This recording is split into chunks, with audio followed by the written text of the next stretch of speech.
Hello everyone and welcome back. So as you all know that we have actually recently completed a very important chapter from human physiology. Recently हमने human physiology का बहुत ही important chapter that is chemical control and coordination complete किया है and that's why today we are here with this super important session on the PYQs of the same chapter from the year 2021 up to year 2010 हम यहाँ पर PYQs solve करने वाले हैं.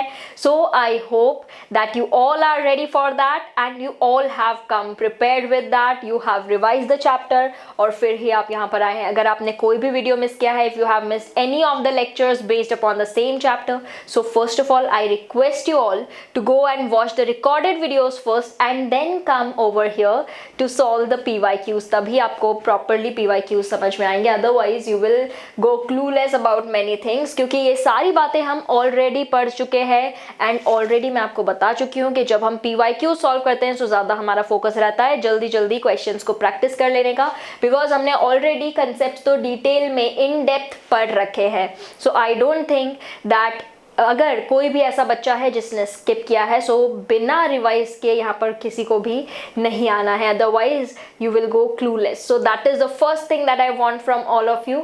And then one more thing that I have been wanting to discuss since a long time. बहुत सारे इसके लिए टेक्स्ट मुझे आ रहे हैं, बहुत सारे बच्चे सेम क्वेरी बार बार पूछ रहे हैं. That I have already discussed upon on this topic before also. पहले भी हम इस टॉपिक पे बहुत ज़्यादा डिस्कस कर चुके हैं. टाइम मैनेजमेंट नहीं हो पा रहा है मैम, स्कूल एग्जाम्स भी आ गई है and you have to cope up with your classes also and lots of syllabus goes pending lots of time. मतलब टेस्ट आते रहते हैं लेकिन सिलेबस टाइम पर नहीं कंप्लीट हो पाता है. So you are lagging behind because of time management. That is a big problem that many kids are facing और उसके ऊपर हम already in one of our sessions we had talked about that and I already told you कि time management के लिए please don't make those impractical time tables. वैसे time tables आपको नहीं बनाने हैं कि आप 6 बजे उठ जाएंगे फिर ये करेंगे फिर उसके बाद इतने घंटे में ये करेंगे.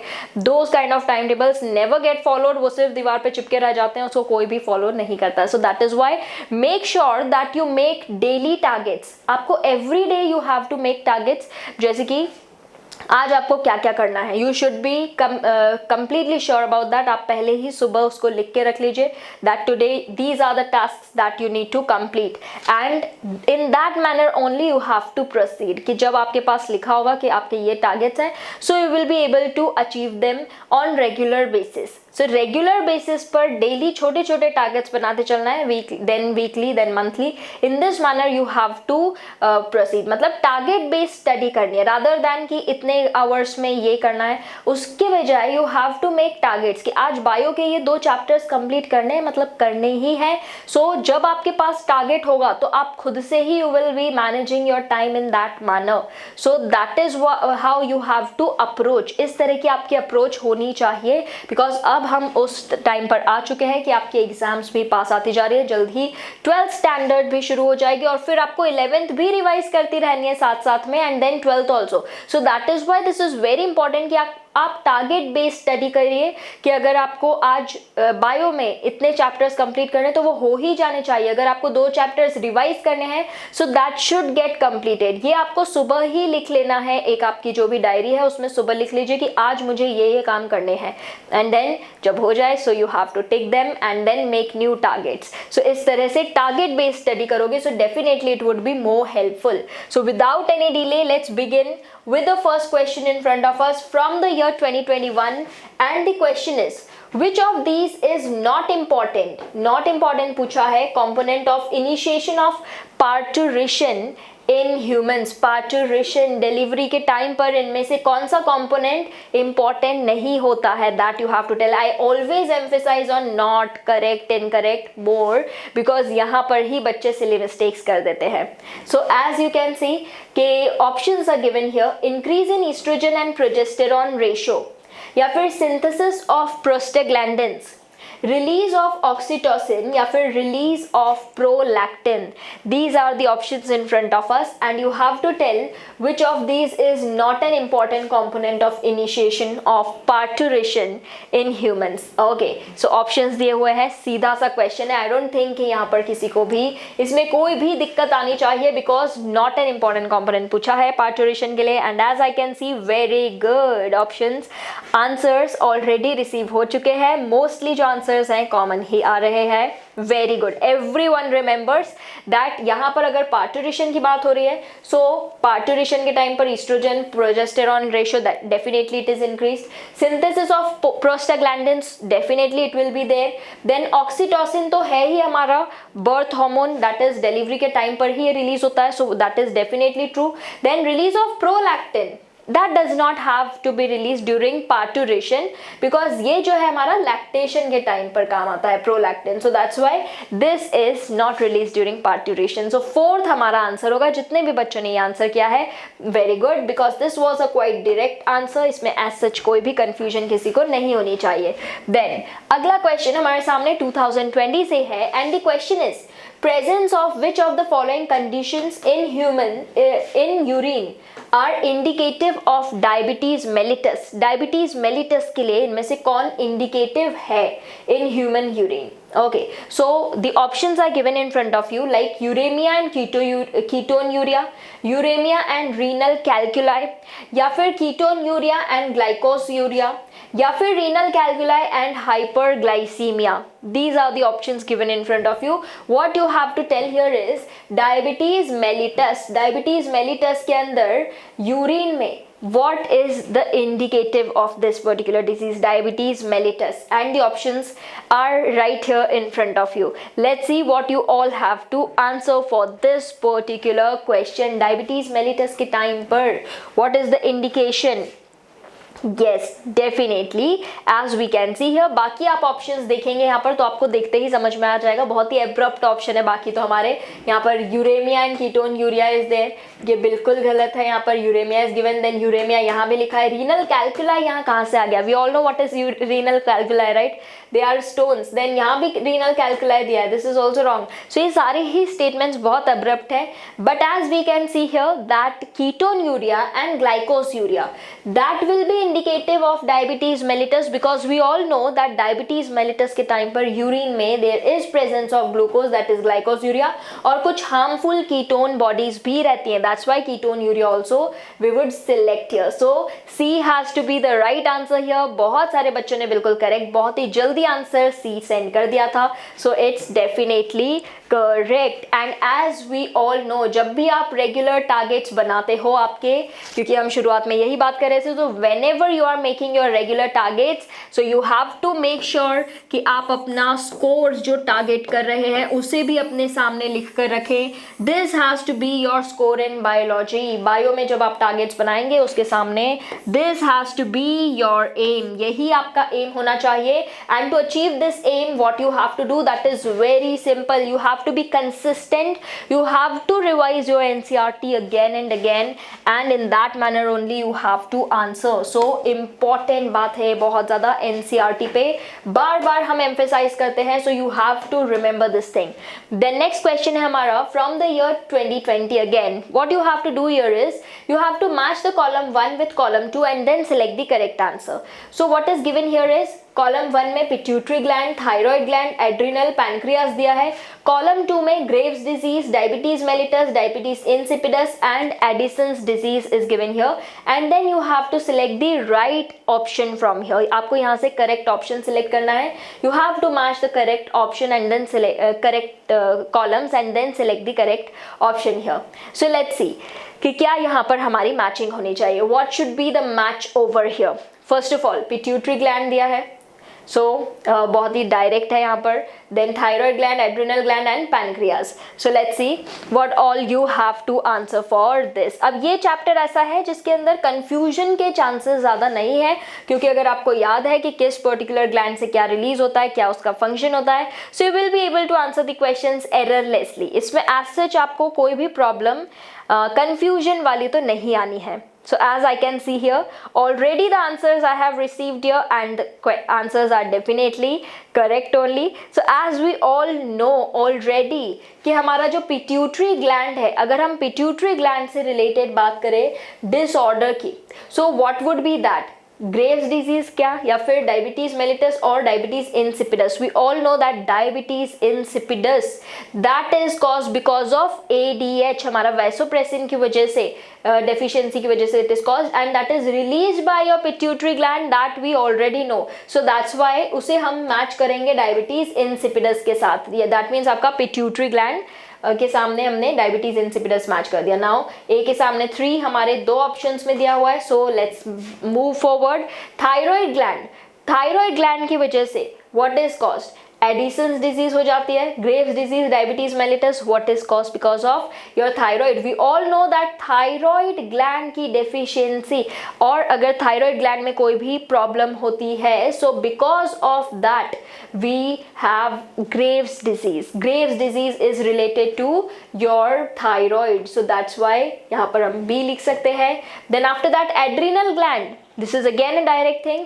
Adrenal gland से we all know that this is Addison's disease which is caused because of that disorder. Then pancreas, pancreas तो बहुत ही direct है. pancreas की वजह से everyone should know कि इंसुलिन की अगर डेफिशिएंसी होगी तो क्या हो जाएगा? Diabetes mellitus.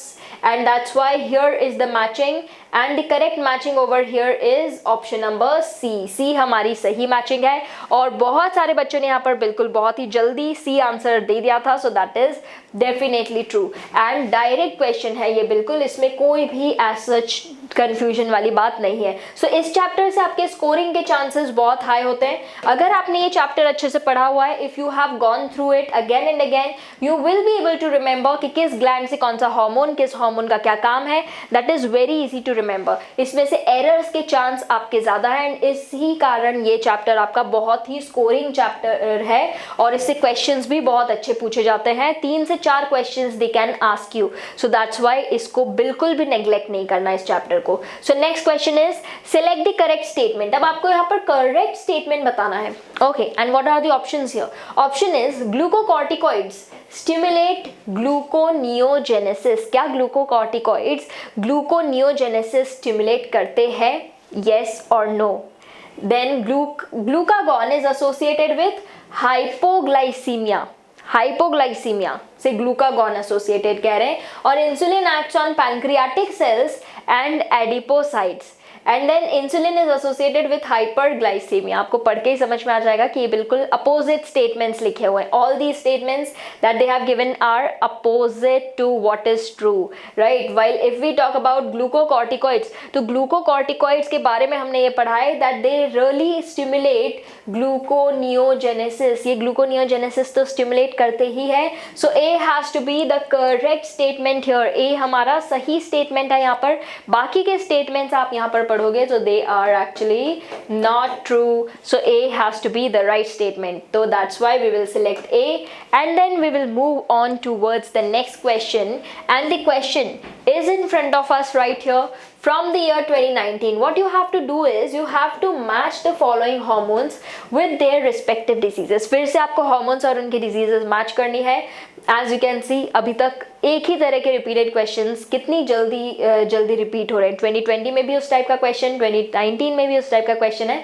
That means आपको hormone और उससे related disorder, तो बहुत ही important topic है ये. Now insulin, thyroxine, corticoids, growth hormone, and here they have given Addison's disease, diabetes insipidus, acromegaly, goiter या फिर diabetes mellitus. अभी हमने कुछ देर पहले ये बातें, इसमें से कुछ बातें डिस्कस की हैं. So I hope you all will be able to answer this question very quickly. Here they have given you the correct options. You have to select out of them. And now let's see who have already given their answers over here. Yes, अगर आपको first answer भी पता है, आपको first insulin का तो सबको पता ही होगा definitely for sure. If you know that, you will be able to answer this question very easily. Insulin, thyroxine, पहले ही दोनों ऐसे हॉर्मोन्स दे दिए हैं जो कि सबको पता ही होते हैं. Insulin, everyone knows here that insulin की डेफिशिएंसी की वजह से diabetes mellitus is caused. So A के सामने 5 लिख देते हैं. 2 ऑप्शंस में लिखा है ए के सामने 5.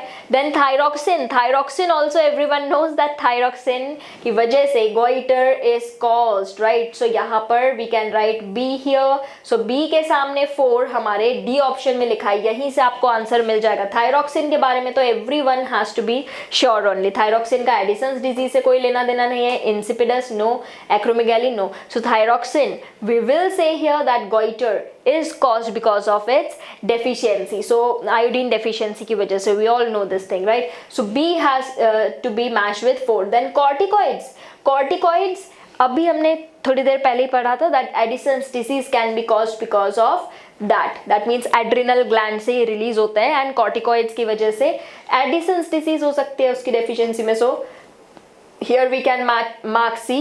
और फिर हमारा ग्रोथ हार्मोन अगर इट इज रिलीज्ड इन ज़्यादा क्वांटिटी में अगर रिलीज हो रहा है तो क्या हो सकता है, एक्रोमेगाली की कंडीशन हो जाएगी अडल्ट्स के अंदर. So that is why this has to be our correct matching and ये सारी मैचिंग हमारे ऑप्शन डी में सही दी हुई है. और as I could see that पहले ही बहुत सारे बच्चों ने डी आंसर सेंड कर रखा था. So very good, this was again direct question. बहुत ही स्कोरिंग चैप्टर है बच्चों, सच बता रही हूँ मैं. ये जो लास्ट के दोनों ही चैप्टर्स हैं इसमें आपको एरर्स के चांसेस नहीं रहेंगे क्योंकि आपका न्यूरल कंट्रोल में भी आपको क्या याद रखना है, ब्रेन के पार्ट्स और उनका फंक्शंस. यहाँ पर भी क्या याद रखना है आपको, हार्मोन्स और उनके फंक्शंस. सो एज सच आपको एरर्स के चांसेस बहुत कम हो जाते हैं.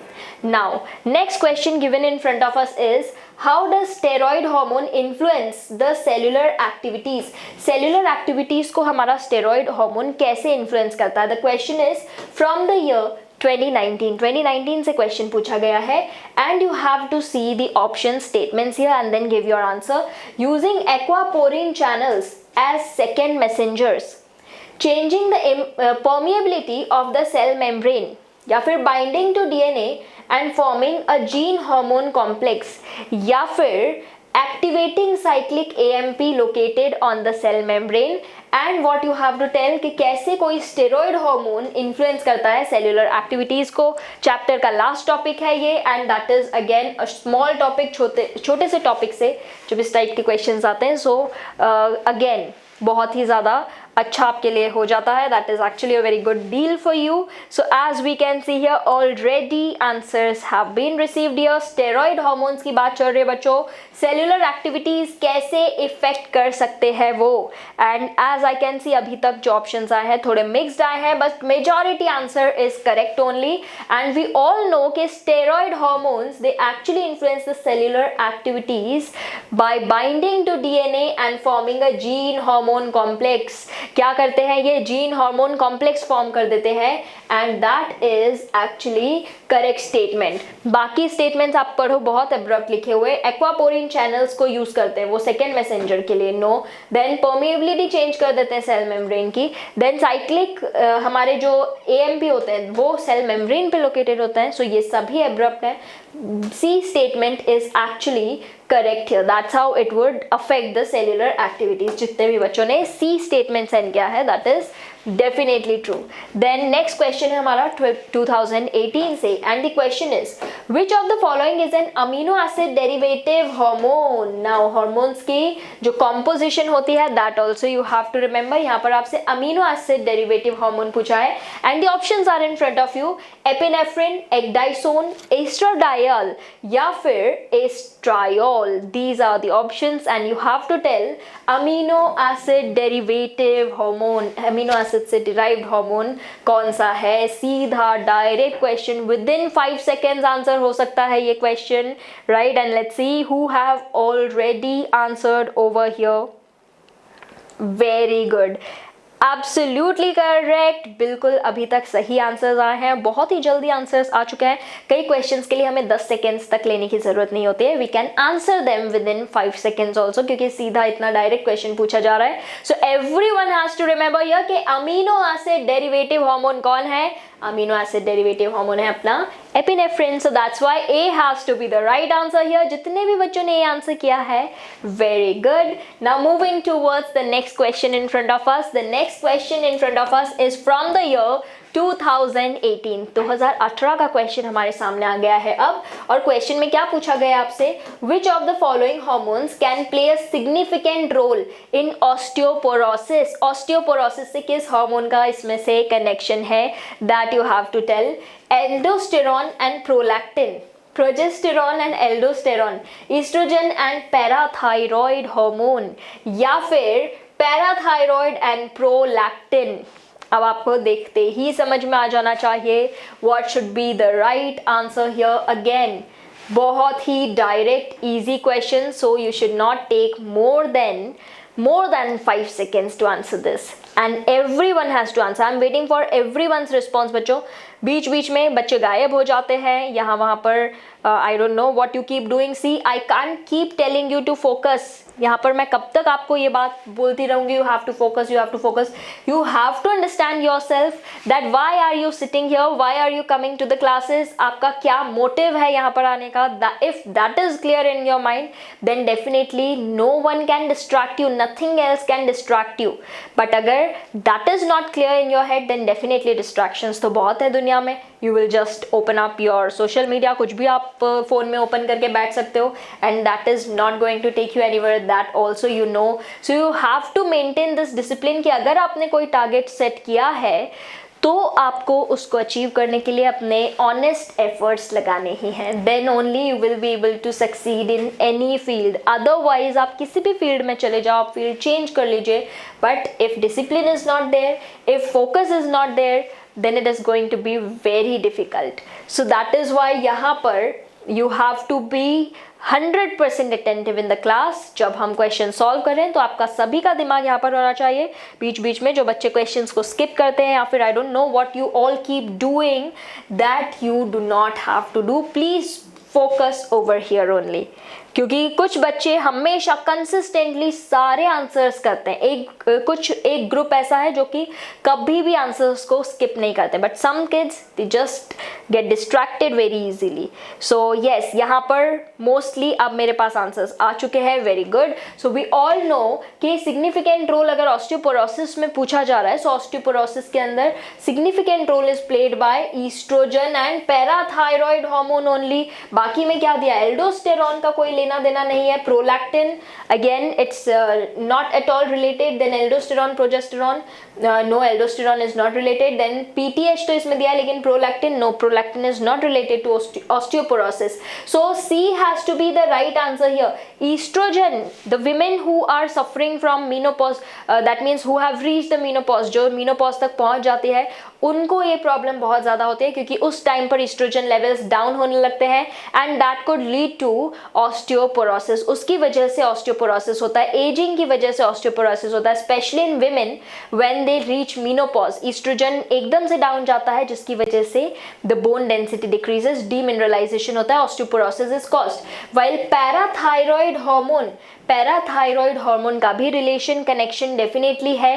PTH we all know that इसका काम होता है कि हमारे बोन से कैल्शियम को लेके जाएगा ब्लड में. दैट मीन्स अगर ये हमारे बोन से कैल्शियम को ब्लड में ही लेके जाता रहेगा, सो हमारी बोन्स तो डीमिनरलाइज हो जाएंगी. सो अगर इसका भी लेवल गड़बड़ होता है पीटीएच का, तब भी osteoporosis will happen, and that's why C has to be the correct answer here. जितने भी बच्चों ने सी आंसर किया है बिल्कुल सही है. Then coming to the next question from the year 2017. अब हमारे सामने 2017 का क्वेश्चन है और question is in front of you. क्या पूछा जा रहा है क्वेश्चन में? पूछा है GnRH, a hypothalamic hormone needed in reproduction, acts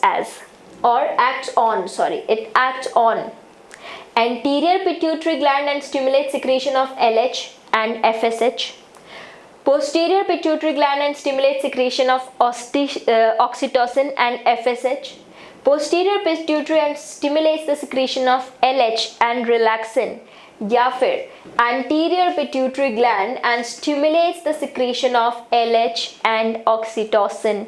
These are the options in front of you and you have to tell कि हमारा जो GnRH है, gonadotropin releasing hormone, वो किसके ऊपर एक्ट करता है. It is a hypothalamic hormone and what does it act upon? The options are in front of you.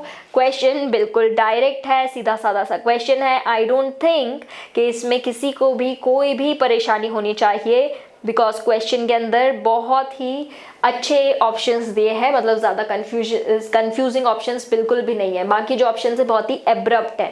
First option if we see anterior pituitary gland and stimulate secretion of LH and FSH. Is that true? Definitely हमारे anterior pituitary से ही तो LH और FSH release होते हैं और GnRH का काम ही ये है that it stimulates anterior pituitary and it releases LH and FSH. So A ही हमारा correct statement है. यहाँ पर जितने भी बच्चों ने ये आंसर किया है that is really very appreciable. बाकी आप देखो तो posterior pituitary में क्या दिया है कि FSH, ये यहीं पर गलत हो गया. Posterior pituitary stimulate secretion of LH and relaxin, ये यहाँ पर गलत हो गया. then this is wrong over here. Then anterior pituitary gland stimulates secretion of LH and oxytocin. So again this is not true. Anterior pituitary से नहीं, oxytocin तो हमारा posterior pituitary से release होता है. So that is why A has to be the right statement here. A हमारा correct statement है. अब बढ़ जाते हैं अगले question पे. And the next question in front of you is from the year 2017. क्या पूछा गया है यहाँ पर, क्या पूछ लिया क्वेश्चन में, देखें जरा. हाइपर सिक्रीशन अगर ग्रोथ हार्मोन का होता है एडल्ट्स में, it does not cause further increase in height. क्यों ज़्यादा फिर उसके बाद हाइट नहीं बढ़ पाती है अगर हाइपर सिक्रीशन ग्रोथ हार्मोन का हो रहा है एडल्ट्स के अंदर. सो उसके बाद हाइट क्यों नहीं इंक्रीज हो पाती है. Epiphyseal plates close after adolescence. Bones lose their sensitivity to growth hormone in adults. Muscle fibers do not grow in size after birth. या फिर growth hormone becomes inactive in adults. That they have asked you. And the question is कि अगर growth hormone का hyper secretion हो रहा है adults के अंदर, तब भी उनके अंदर further height क्यों नहीं बढ़ने लगती है. That is the question. And the options are in front of you and let's see what all you have to answer for this particular question. क्या आप लोग यहाँ पर आंसर सेंड कर रहे हैं? Let me see over here.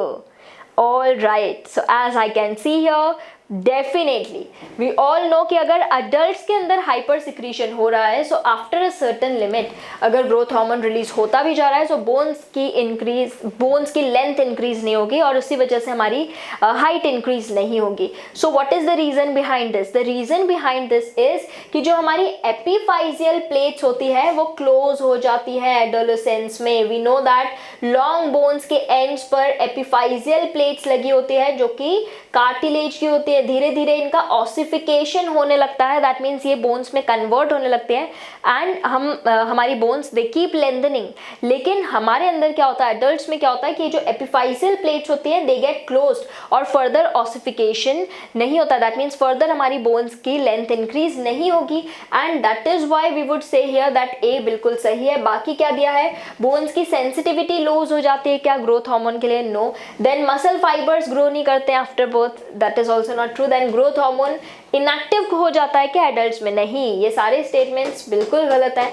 A is definitely true. That's why A has to be our answer and as I just saw many kids had actually answered A only. So A हमारा बिल्कुल सही statement है. अब आ जाते हैं अगले question पे and the question is from the year 2017 और क्वेश्चन में पूछा गया है कि एक टेम्पररी एंडोक्राइन ग्लैंड है ह्यूमंस के अंदर, उसका क्या नाम है इनमें से?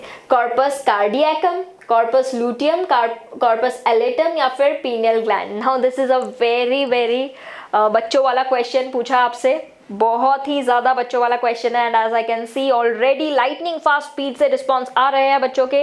Everyone knows this thing. ये कैसे ऑप्शंस दे दिए हैं? अब्रप्ट. यस, अब्रप्ट है options and you all know कि टेम्पररी एंडोक्राइन ग्लैंड हमारे अंदर कौन होता है? The temporary endocrine gland, of course it is corpus luteum. Corpus luteum it happens to be a temporary endocrine gland in अस जो कि कुछ टाइम तक प्रोजेस्टेरॉन रिलीज करता रहता है. So that's why B has to be the right answer over here. B को हम select करेंगे, बी जितने भी बच्चों ने दिया है, very good. Then moving onwards towards the next question, 2016 का क्वेश्चन हमारे सामने, और क्वेश्चन में पूछा गया है Graves disease is caused due to, Graves disease किसकी वजह से होती है?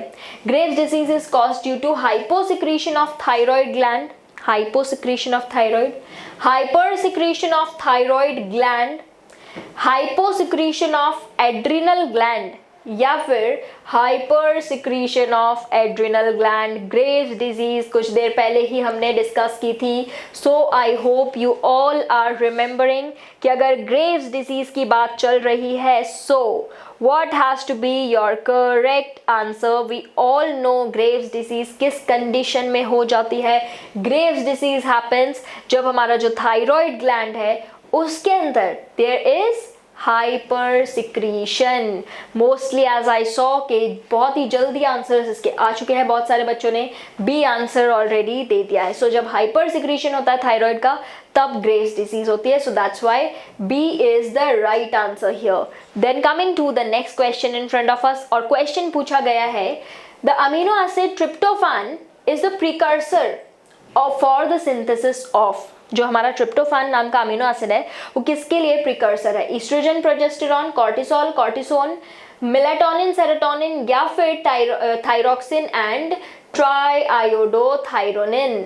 अमीनो एसिड ट्रिप्टोफैन के बारे में आपसे पूछा जा रहा है। Again this is a direct question, ये हमने एक्चुअल में क्लास के अंदर लास्ट में जब हमने एक टेबल बनाया था, at that time we had discussed this thing, and let's see किसको ये सारी बातें बिल्कुल याद है। Definitely it's a direct question, we all know. Very good बच्चों, already you have sent your answer. I am waiting for some more kids to answer. जल्दी से सारे बच्चे, आई डोंट वांट कि वही कुछ बच्चे आंसर्स देते रहे पूरे time, I want everyone to participate here. Yes, so now we can see, we already know कि हमारा जो अमीनो एसिड ट्रिप्टोफैन है, it is the precursor for the synthesis of melatonin and serotonin. Melatonin and serotonin, this we had studied when we actually made a table, and at that time we had written this thing very clearly there. The next question है हमारा 2016 का question आपके सामने। Name a hormone, name a peptide hormone which acts mainly on hepatocytes. ऐसे peptide hormone का नाम आपको बताना है जो कि मेनली हेपाटोसाइट्स पे एक्ट करता है एंड एडिपोसाइट्स पे एक्ट करता है, और वो क्या करता है? सेल्यूलर ग्लूकोज का अपटेक एंड यूटिलाइजेशन बढ़ा देता है। Which particular hormone? It acts mainly on hepatocytes, adipocytes, and it enhances the cellular uptake of glucose and its utilization. Options में insulin, glucagon, secretin and gastrin दिया है, and I hope everyone knows the answer to this question. We all have to know this, and we all already know, and as I can see, many kids have actually answered correctly. Yes, definitely. We all know कि हमारी body के अंदर insulin का काम क्या होता है? Insulin का काम होता है to control the blood sugar level. ये क्या करता है इंसुलिन? हमारे ब्लड के अंदर ग्लूकोज लेवल को कम करता है। जब glucose level goes high, so it decreases it. How does it decrease it exactly? क्या करता है हमारा इंसुलिन? सो इंसुलिन का काम ही होता है कि वो हमारे हेपाटोसाइट्स पे जाकर एक्ट करता है, एडिपोसाइट्स पे एक्ट करता है, जिससे कि उनका सेल्यूलर अपटेक बढ़ जाए ग्लूकोज का। दैट मीन्स अगर ग्लूकोज का सेल्यूलर अपटेक बढ़ गया है तो उसकी वजह से वो ब्लड में कम हो जाएगी उसकी quantity. That is why we can say here that insulin का ही ये इफेक्ट होता है, that it decreases the glucose level in the blood, and this is why it does so कि वो हमारे हेपाटोसाइट्स और एडिपोसाइट्स की अपटेक बढ़ा देता है ग्लूकोज के लिए। So that's why A has to be the right answer here. A हमारा बिल्कुल सही स्टेटमेंट है यहाँ पर। Then coming to the next question from the year 2016 here, and the question is the posterior pituitary gland is not a true endocrine gland because हमारा जो posterior pituitary है उसे हम क्यों ट्रू एंडोक्राइन ग्लैंड नहीं कह सकते हैं? ऑप्शंस आपके सामने दिए हैं। It is provided with a duct, it only stores and releases hormones, या फिर it is under the regulation of hypothalamus, or it secretes enzymes. These are the options in front of you and you have to select कि क्यों हम posterior pituitary को true endocrine gland नहीं कह सकते हैं। This is the question and the options are in front of you, and let's see what all you have to answer for this question already. क्या answers आप यहाँ पर दे रहे हैं? As we already know, yes definitely that is true कि जो हमारा pituitary gland है, बिल्कुल सही कहा आपने कि जो हमारा पोस्टीरियर पिट्यूटरी है, पोस्टीरियर पिट्यूटरी खुद से कोई हार्मोन प्रोड्यूस नहीं करता है, it does not produce any hormone by itself. Hypothalamus से जो हमारे दो हार्मोन्स आते हैं वही पोस्टीरियर पिट्यूटरी उन्हें सिर्फ स्टोर करता है और रिलीज करता है। What are those two hormones? We all know that is oxytocin and vasopressin. वो एक्चुअल में हाइपोथैलेमस प्रोड्यूस करता है, posterior pituitary only stores them and secretes them. सिर्फ ये काम करता है हमारा posterior pituitary, and that is why उसे हम ट्रू एंडोक्राइन ग्लैंड नहीं कह सकते, and that is why the correct answer has to be B. It only stores and releases hormones. सिर्फ इतना ही काम उसका होता है। बाकी ऑप्शंस आप देखिए, it is provided with a duct. No, it's not provided with a duct. या फिर it is under the regulation of hypothalamus. No, the hypothalamus से एक्चुअल में सिर्फ कुछ hormones रिलीज होके आ रहे हैं, उसमें प्रोड्यूस होकर आ रहे हैं, then it secretes enzymes. No, so that is why B has to be the correct answer here, क्योंकि पोस्टीरियर पिट्यूटरी का काम होता है केवल हार्मोन्स को स्टोर करके रिलीज करना। द नेक्स्ट क्वेश्चन हमारे सामने है फ्रॉम द ईयर 2016। क्वेश्चन में क्या पूछा गया है आपसे? Which of the following pairs of hormones are not antagonistic to each other? Antagonistic we all know. Which of the following does not have opposite effects? इनमें से किसके अंदर opposite effects नहीं होते हैं? That has been asked here and the options are given in front of you. That is aldosterone, atrial natriuretic factor, relaxin, inhibin, parathormone, calcitonin, insulin, glucagon. And what you have to tell here कि कौन इनमें से नहीं है एंटागनिस्टिक। पढ़ के ही आपको समझ में आ जाएगा कौन कौन से एंटागनिस्टिक होते हैं एक दूसरे के। This we have actually studied very directly. बहुत ही सीधा साधा क्वेश्चन है, डायरेक्ट क्वेश्चन है एकदम।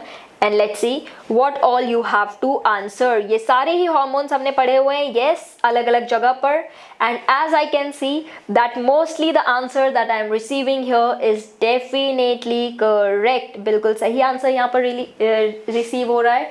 एज वी ऑल नो कि अगर एंटागनिस्टिक की बात चल रही है, सो हमारे एल्डोस्टेरॉन और ANF that is atrial natriuretic factor antagonistic है एक दूसरे के। रास मैकेनिज्म में हमने पढ़ा था, RAAS मैकेनिज्म के टाइम पे we had studied this thing. ये एंटागनिस्टिक है एक दूसरे के।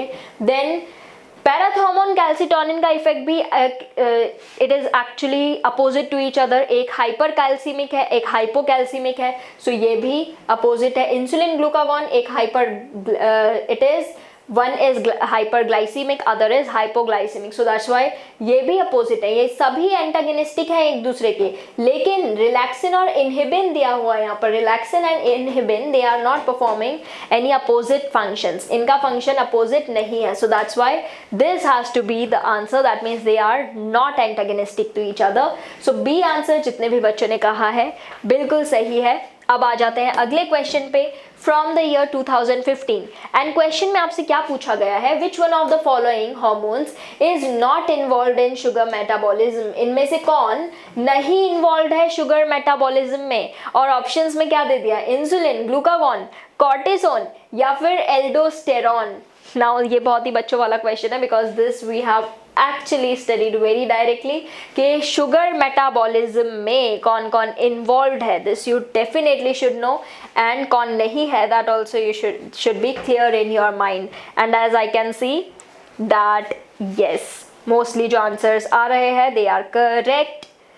कुछ एक बच्चों ने ही यहाँ पर गलत आंसर किया है, बाकी मोस्टली सभी ने एक ही आंसर भेजा है and that is D. We all know कि जो हमारा एल्डोस्टेरॉन है इसका शुगर मेटाबॉलिज्म से कोई लेना देना नहीं है। Aldosterone is entirely different, well आपका इंसुलिन, ग्लूकागॉन, कॉर्टिसोन ये सब कहीं ना कहीं शुगर मेटाबॉलिज्म से कनेक्टेड है। So that's why D has to be the right answer over here. Then coming to the next question from the year 2015 again. And question में पूछा गया है which one of the following hormones though synthesized elsewhere is stored and released by master gland, that is your posterior pituitary। और अभी कुछ देर पहले ही हमने डिस्कशन किया था। सबसे पहले prolactin, then melanocyte stimulating hormone, anti diuretic hormone या फिर ल्यूटिनाइजिंग हार्मोन। कुछ देर पहले ही हमने ये डिस्कशन किया था कि हमारा जो पोस्टीरियर पिट्यूटरी है वो क्या रिलीज करता है और कहाँ से वो एक्चुअल में प्रोड्यूस होते हैं hormones, which particular gland produces them, but where which particular hormone is actually stored and released by posterior pituitary. So as I can see, everyone remembers this thing, that it is your ADH, antidiuretic hormone. Vasopressin is the one which is actually stored and released by posterior pituitary, but it is formed elsewhere. Elsewhere से मतलब है यहाँ पर hypothalamus. Hypothalamus में produce होता है, यहाँ से वो रिलीज होता है. So that's why ADH और vasopressin has to be the right answer. C has to be the answer here. तो C हम सिलेक्ट करके बढ़ जाएंगे अगले क्वेश्चन पर. And the question is from the year 2014. 2014 का क्वेश्चन है आपके सामने. What the question is all about? Fight or flight reactions cause activation of. अगर फाइट और फ्लाइट रिएक्शंस होंगे तो उसकी वजह से what does get activated, and the options are the parathyroid glands leading to increased metabolic rate, the kidney leading to suppression of renin angiotensin aldosterone pathway, the adrenal medulla leading to increased secretion of epinephrine and norepinephrine, या फिर the pancreas leading to reduction in the blood sugar levels. What you have to tell here? Flight or fight reactions किसके activation की वजह से होते हैं? We all know which particular hormone is responsible for this fight और flight reaction. किसी को भी इसमें कोई भी कंफ्यूजन नहीं होना चाहिए. We all know very good, as I have received the answers here, we all know it is your adrenaline, nor adrenaline या फिर एपिनेफ्रिन, नॉर एपिनेफ्रिन. कौन रिलीज करता है इनको? The adrenal मीड्यूला. मीड्यूला के हॉर्मोन्स है ये, एंड एक ही ऑप्शन में ये दिया हुआ है हमें, the adrenal medulla leading to increase secretion of epinephrine, nor epinephrine. We all know fight और फ्लाइट रिएक्शंस जो इमरजेंसी कंडीशंस के टाइम पर होती हैं वो किसकी वजह से होती हैं? Epinephrine, nor epinephrine. So that is why C has to be undoubtedly the correct answer. इसके अलावा कोई भी दूसरा आंसर हमारे सामने करेक्ट नहीं है. Then next question is from the year 2014 yet again, और क्वेश्चन में पूछा है identify the hormone with its correct matching of source and function. आपको सोर्स और फंक्शन के साथ हार्मोन को करेक्टली आइडेंटिफाई करना है. सबसे पहले oxytocin, posterior pituitary, growth and maintenance of memory glands, that is given here. और आपको यहाँ पर सोर्स उसका और फंक्शन मैच करना है, ठीक है. Then after that melatonin, pineal gland regulates normal rhythm of sleep-wake cycle. Then progesterone, corpus luteum, stimulates the growth and activities of female secondary sexual organs. Then atrial natriuretic factor, ventricular wall, and it increases the blood pressure. These are the options in front of you and you have to select the hormone with its correct matching. Source भी आपको सही match करने हैं और आपको function भी उसका सही मैच करना है, और आपको नाम से ही समझ में आ जाएगा यहाँ पर that what has to be the correct answer here. Correct matching क्या होनी चाहिए? Now let's see who all are already up with their answers. किन बच्चों ने ऑलरेडी आंसर्स यहाँ पर सेंड कर दिए हैं? And yes, as I can see many kids have actually correctly send the answer till now. सभी को याद होना चाहिए यहाँ पर कि जो हमारा पीनियल ग्लैंड होता है, पीनियल ग्लैंड से what is released? We all know pineal gland से रिलीज होता है मेलेटोनिन. मेलेटोनिन का काम क्या है? मेलेटोनिन का काम है हमारी 24 आवर्स की जो स्लीप वेक साइकिल है उसे मेंटेन करके रखना. सो ये बिल्कुल सही है यहाँ पर. This is absolutely correct answer over here. बाकी आप देखो ऑक्सीटोसिन पोस्टीरियर पिट्यूटरी से तो रिलीज होता है, लेकिन growth and maintenance of mammary glands, no, that is actually not correct. Then progesterone, corpus luteum release कर सकता है उसे, लेकिन secondary sex characters, no. Then atrial, नाम में ही दिया है atrial natriuretic factor, यहाँ पर ventricular wall दे दिया है, so that is also not true. So that's why B has to be the correct statement here. B हमारा सही आंसर है. जितने भी बच्चों ने यहाँ पर B आंसर किया, let me see who all have answered B here. Okay, so actually many have answered B here, and that is definitely correct. बिल्कुल सही आंसर है B. Then coming to the next question here. Next question is which of the following statements is correct? फिर से आपको correct statement बताना है in relation to endocrine system. Endocrine system के regard में you have to select the correct statement.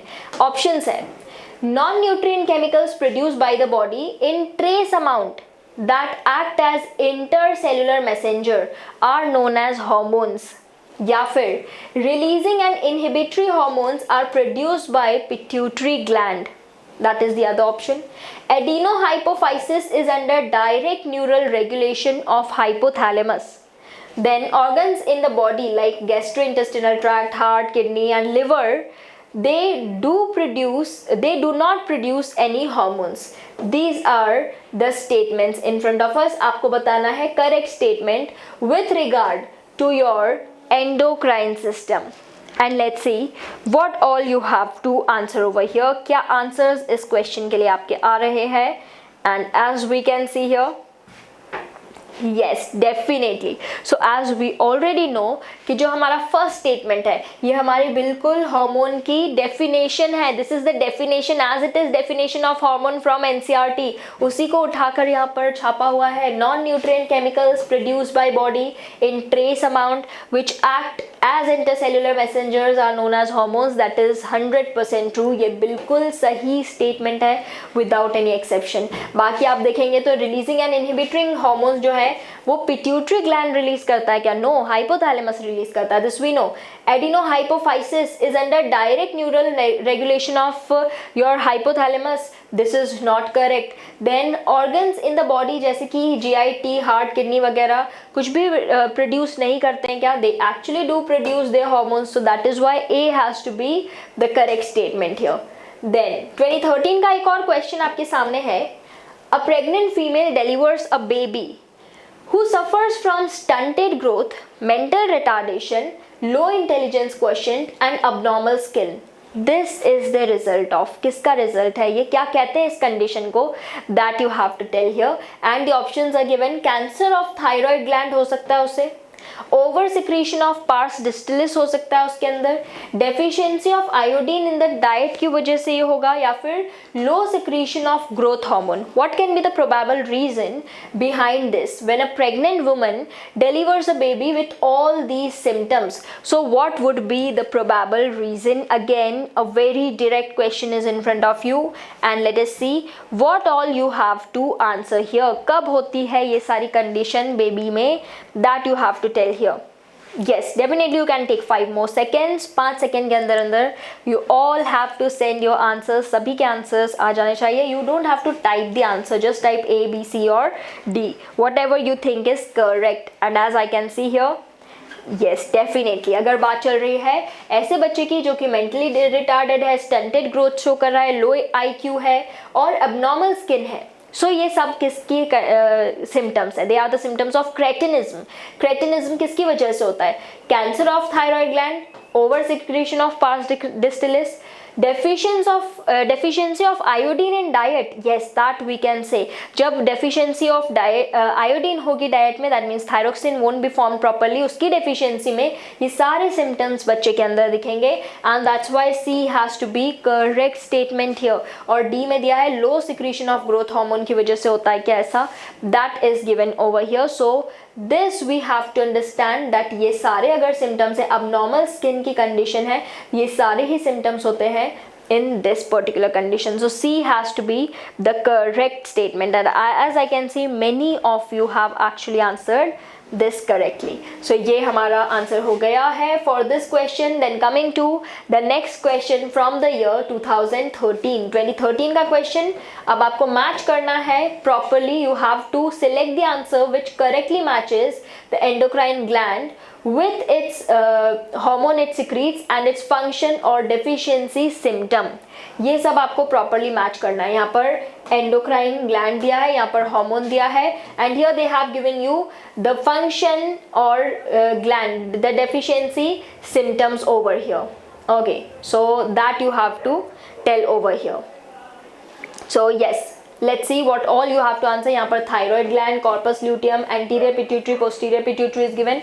Then hormones are given here: thyroxine, testosterone, oxytocin, growth hormone. Then here they have given the function or deficiency symptoms. Lack of iodine in diet results in goiter. Stimulates spermatogenesis, stimulates uterus contraction during childbirth. Over secretion stimulates abnormal growth. यहाँ से you have to select the correctly matching option. Thyroid gland के through thyroxine निकलता है. Lack of iodine की वजह से goitre हो सकता है क्या? या फिर corpus luteum testosterone hormone release करता है एंड इट स्टिमुलेट्स स्पर्मेटोजेनेसिस क्या? Then anterior pituitary oxytocin release करता है and stimulates uterus contraction during child birth. या फिर posterior pituitary growth hormone release करता है और ओवर सिक्रीशन की वजह से अबनॉर्मल ग्रोथ हो सकती है. So these are the options and you have to select the correctly matching. And I hope आप सभी समझ गए होंगे what should be the correct answer. And correct answer already has been received here over here. Yes, so we already know कि जो हमारा A option है that is true. Thyroid gland thyroxine release होता है, लैक ऑफ आयोडीन की वजह से goitre happens. So this is definitely something that everyone knows here. बाकी में क्या दिया है? Corpus luteum testosterone not at all. Spermatogenesis no, ये बिल्कुल गलत है. प्रोजेस्टेरॉन रिलीज होता है, we all know this thing. Then anterior pituitary oxytocin release करता है क्या? ऑक्सीटोसिन तो रिलीज होता है पोस्टीरियर पिट्यूटरी से, ये भी गलत है. Posterior pituitary growth hormone release करता है, नो. एंटीरियर पिट्यूटरी से ग्रोथ हार्मोन रिलीज होता है. सो ये सभी गलत है. A statement is definitely true over here. So A को हम सेलेक्ट करके बढ़ जाएंगे नेक्स्ट क्वेश्चन पर from the year 2012. And the question is: a person entering an empty room suddenly finds a snake right in front of the opening door. Which one of the following is likely to happen in his neurohormonal control system? इसमें से क्या symptom दिखेगा? एकदम से अगर आप dark room में गए, सामने सांप दिख गया, what would be your reaction? So and because of which particular hormones this reaction is going to be there? Sympathetic nervous system is activated releasing epinephrine and norepinephrine from adrenal medulla. Neurotransmitters diffuse rapidly across the cleft and transmit a nerve impulse. Hypothalamus activates the parasympathetic division of the brain. या फिर sympathetic nervous system is activated releasing epinephrine and norepinephrine from adrenal cortex. This you have to tell, and this is again such a question जो कि आप सभी समझ जाएंगे. Fight and flight condition की बात चल रही है. जब ऐसी कंडीशन सामने आती है, flight and fight condition, fight और flight condition, so which particular hormones are involved over here that you have to tell. And as I can see, yes definitely we all know कि ये जो reaction होती है किसकी वजह से होती है? जो हमारा सिंपैथेटिक नर्वस सिस्टम होता है, it is activated, it will release epinephrine and norepinephrine. This we all can agree with कि हमारा sympathetic nervous system will be releasing, will get activated और उसकी वजह से एपिनेफ्रिन नॉरएपिनेफ्रिन रिलीज होगा हमारे एड्रिनल मीड्यूला से. सो दैट इज डेफिनेटली ट्रू. यही तो फाइट और फ्लाइट हार्मोन्स होते हैं हमारे और एड्रिनल मीड्यूला से रिलीज होते हैं. कुछ देर पहले भी हमने डिस्कस किया था. सो that's why A option is definitely correct here. Then coming towards the next question in front of us, and the question is again from 2012. Question में पूछा है: which one of the following pairs of hormones are the examples of those that can easily pass through the cell membrane of the target cell and bind to a receptor inside it, mostly in the nucleus? Insulin glucagon, thyroxine insulin, somatostatin oxytocin, या फिर cortisol और testosterone. Again a direct question in front of अस. फिर से बिल्कुल सीधा साधा question है. आई don't think किसी को कोई भी इसमें कंफ्यूजन होना चाहिए, क्योंकि again this question is a direct one. We all should know. Yes, and as I can see बहुत ही फास्ट स्पीड से बहुत सारे बच्चों ने ऑलरेडी आंसर कर रखा है इस क्वेश्चन को. Definitely yes, so mostly the answer that I have received here, that is correct only. Most of you have said आपका cortisol और testosterone, that is definitely true. So that is why D is the right answer here. सीधा direct question है, NCERT का last topic है ये. So D we will mark and move towards the next question. What is correct to say about the hormone action in humans? Humans के अंदर इसमें से कौन सा correct statement है किसी भी पर्टिकुलर हार्मोन एक्शन के लिए? Glucagon is secreted by B cells of islets of Langerhans and stimulates glycogenolysis. Secretion of thymosin is stimulated with aging. Okay, then in females FSH first binds with specific receptors of ovarian cell membrane, या फिर FSH stimulates the secretion of estrogen and progesterone. What you have to select is, you have to select the correct statement out of these regarding your hormone action in humans, that you have to select from here. So आपको correct statement यहाँ पर बताना है, and let us see what all you have to answer for this question. सभी को समझ में आ गया है यहाँ पर कि सबसे पहला statement जो दिया है हमारा, glucagon is it secreted by beta cells? क्या बीटा सेल्स से रिलीज होता है glucagon? We all know this thing that it is released by alpha cells. So ये यहीं पर गलत हो जाता है हमारा. Then secretion of thymosin is stimulated with ageing. जैसे जैसे एजिंग होती जाती है तो हमारा थाइमस तो उसकी एट्रोफी स्टार्ट हो जाती है, एंड हमारा जो थाइमोसिन का रिलीज है वो भी कम होता जाएगा. सो that is also not true. In females FSH जो है वो पहले जाके बाइंड होता है स्पेसिफिक रिसेप्टर्स के साथ of ovarian cell membrane. Yes, this is true. Again हमारे लास्ट टॉपिक से ये क्वेश्चन है, so this is also correct over here. While last में लिखा है FSH जो है वो स्टिमुलेट करता है secretion of estrogen as well as progesterone, that is actually follicular stimulating hormone. Follicle stimulating hormone is not going to stimulate the secretion of estrogen or progesterone. So that is why here C has to be the correct answer. हमारा सही answer C होना चाहिए, जैसा कि बहुत सारे बच्चों ने ऑलरेडी आंसर कर रखा है. So very good. जितने भी बच्चों ने C आंसर किया है that is absolutely correct. Then coming to the next question in front of us. Question में हमसे पूछा गया है, which one of the following pairs of chemical substances is correctly categorized? इनमें से कौन सा पेयर सही कैटेगराइज किया गया है? Calcitonin and thymosin thyroid hormones है. पेप्सिन प्रोलैक्टिन 2 डाइजेस्टिव एंजाइम्स हैं जो कि सिक्रीट होती हैं स्टमक के अंदर. ट्रोपोनिन मायोसिन कॉम्प्लेक्स प्रोटीन्स हैं स्ट्राइटेड मसल्स के अंदर. या फिर secretin and rhodopsin polypeptide hormones है. नाउ यू कैन सी कितना ही ज़्यादा इजी क्वेश्चन है ये, बहुत ही अब्रप्ट ऑप्शंस इसमें दिए, आप पढ़ते ही समझ जाएंगे कि इनमें से करेक्टली कैटेगराइज्ड कौन सा पेयर है. एंड लेट अस सी कौन से बच्चे इतने स्मार्ट हैं जो कि तुरंत पढ़ते ही यहाँ पर समझ चुके हैं. As we all know, very good, absolutely correct बच्चों, बिल्कुल सही है. जैसे कि हम सभी जानते हैं कैल्सिटोनिन तो है थायराइड, लेकिन थाइमोसिन नो, थाइमस से रिलीज होता है. देन यहाँ पर प्रोलैक्टिन दे दिया स्टमक के एंजाइम, बिल्कुल ही गलत ऑप्शन है. ट्रोपोनिन मायोसिन कॉम्प्लेक्स प्रोटीन है स्ट्राइटेड मसल्स के. Yes, they do help in muscle contraction. This we have actually studied troponin myosin actin. So that is why C option हमारा सही है यहाँ पर. Then secreting and rhodopsin polypeptide hormones दिया हुआ है यहाँ पर. So that is also wrong here. So that's why C has to be absolutely correct. जितने भी बच्चों ने C आंसर किया है, very good. Then moving towards the next question from the year 2011. Question में पूछा गया है जो 24 hours diurnal rhythm होती है बॉडी की, such as the sleep wake cycle, it is regulated by the hormone. कुछ देर पहले ही हमने डिस्कस किया था, पीनियल ग्लैंड से रिलीज होता है मेलेटोनिन.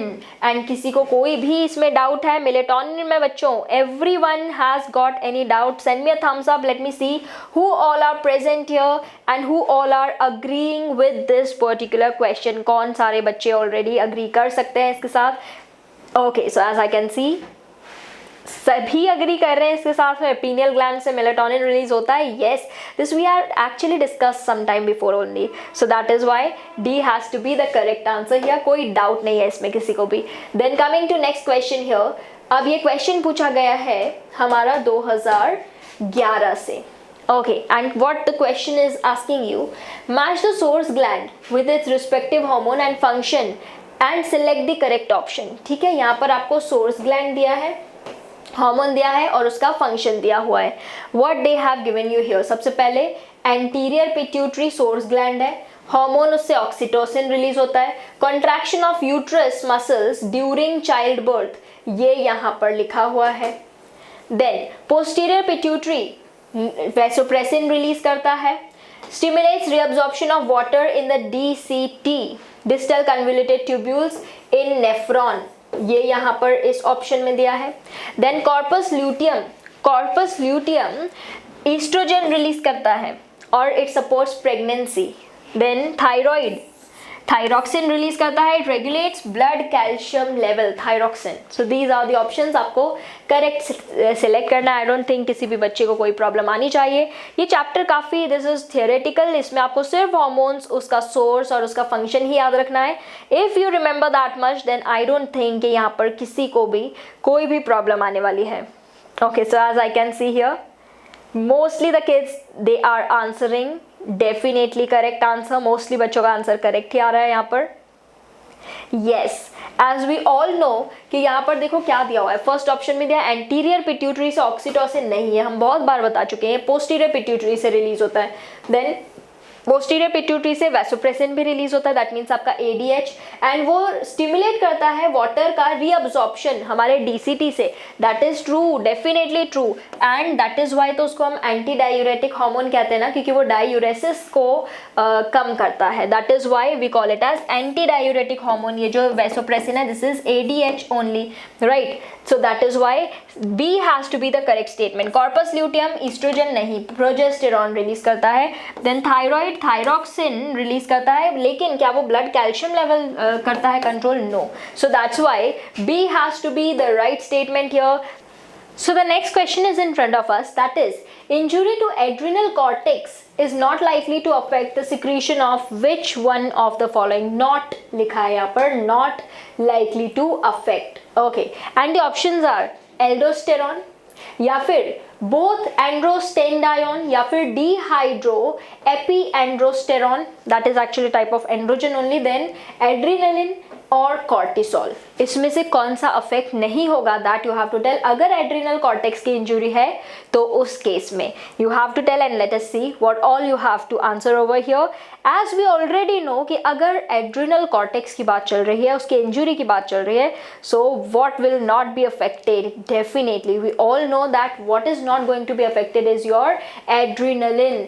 एड्रिनलिन क्योंकि रिलीज होता है एड्रिनल मीड्यूला से। अगर कॉर्टेक्स में इंजुरी है तो ये सब अफेक्ट होंगे, aldosterone, androgens, cortisol, but adrenaline, since it is medulla का hormone, that's why it won't be affected. So that's why C has to be the right answer. जितने भी बच्चों ने C आंसर किया है, absolutely correct. Then which one of the following pairs is incorrectly matched? अब आपको क्या बताना है? 2010 का क्वेश्चन है, incorrectly matched पेयर बताना है। Glucagon, beta cells is the source. Somatostatin, delta cells is the source. Corpus luteum, relaxin secretion करता है ये, या फिर insulin, diabetes mellitus, and it is actually the disease which is caused because of that. आपको क्या बताना है यहाँ पर? Incorrectly matched you have to tell over here. And as we can see, the options are in front of you and you have to tell the incorrectly matched pair. बहुत बार हम ये सारी बातें डिस्कस कर चुके हैं, so I don't think किसी को कोई भी confusion इसमें होगा, क्योंकि बहुत बार ये सारी बातें repeatedly हमारे सामने आ चुकी है।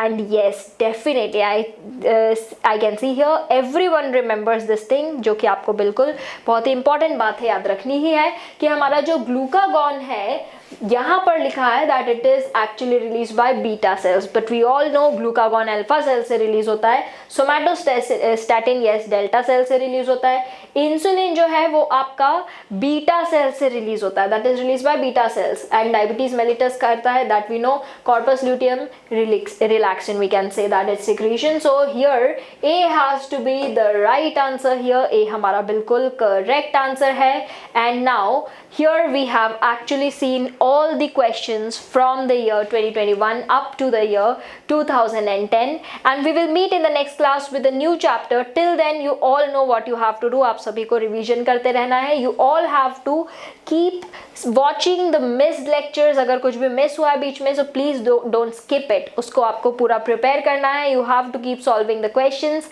PYQs, practice questions, everything, and we will meet in the next class with a new chapter. Till then you have to take care of yourselves. Stay tuned and bye.